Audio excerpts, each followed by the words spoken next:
T-minus 19 days and counting until players hit the pitch at Lumen Field for the first match of the 2026 FIFA World Cup here in Seattle. Multiple Seattle council members are now publicly urging the mayor to turn on surveillance cameras in the stadium district.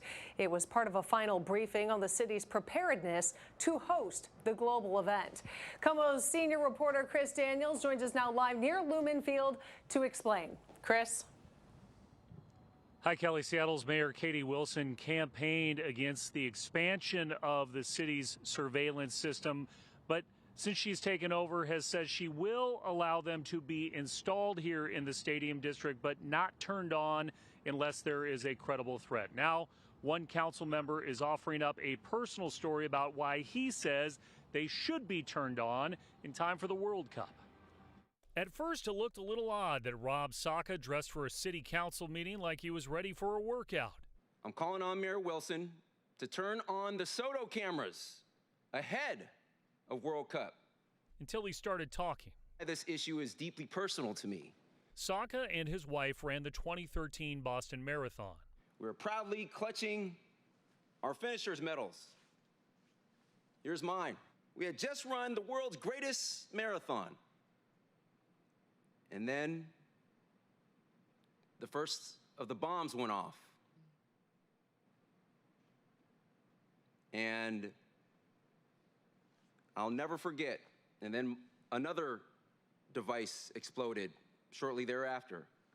That experience, he says, shaped his viewpoint on having a city real-time surveillance camera system in place. The infrastructure exists.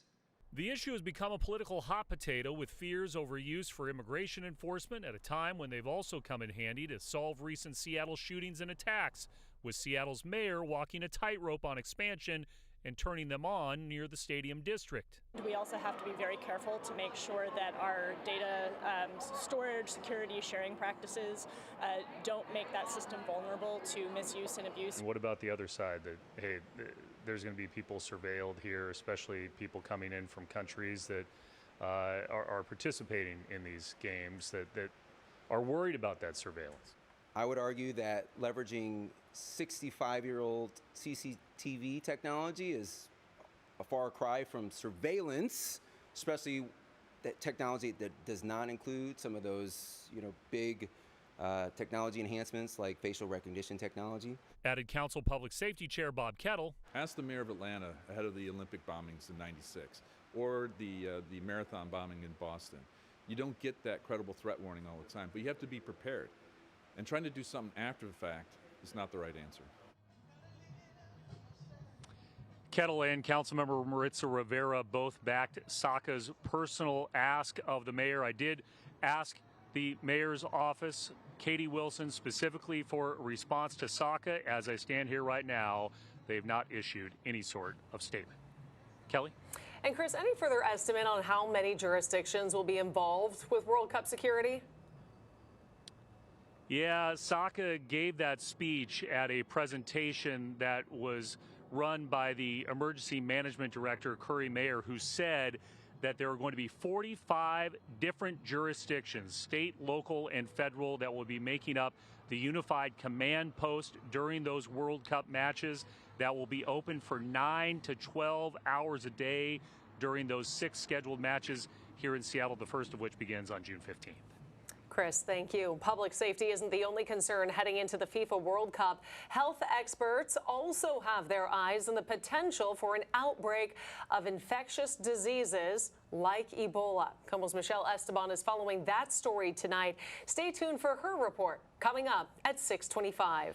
Now, there's some relief coming to commuters because of the FIFA World Cup. This is a live look at I-5 over the Ship Canal Bridge, where northbound traffic has been reduced to just 2 lanes since January for road work. WashDOT now says all lanes of northbound I-5 will reopen Monday, June 8th, the week before the first World Cup match here in Seattle. The agency also plans to limit lane and ramp closures on several local highways from noon the day before matches through noon the following day. And that brings us to tonight's KOMO Pulse poll. You can scan the QR code there at your screen to answer this question. How prepared do you think Seattle is for the World Cup games next month? And you can see right now, majority of people here, 76% say not prepared, 19% say mostly prepared, only 5% say highly prepared. We'll share the updated results tonight on KOMO News at 11. Remember to stick with KOMO for continuing coverage of the 2026 FIFA World Cup. We will have updates as we get closer to the matches and during the tournament right here on KOMO TV and online at KOMOnews.com.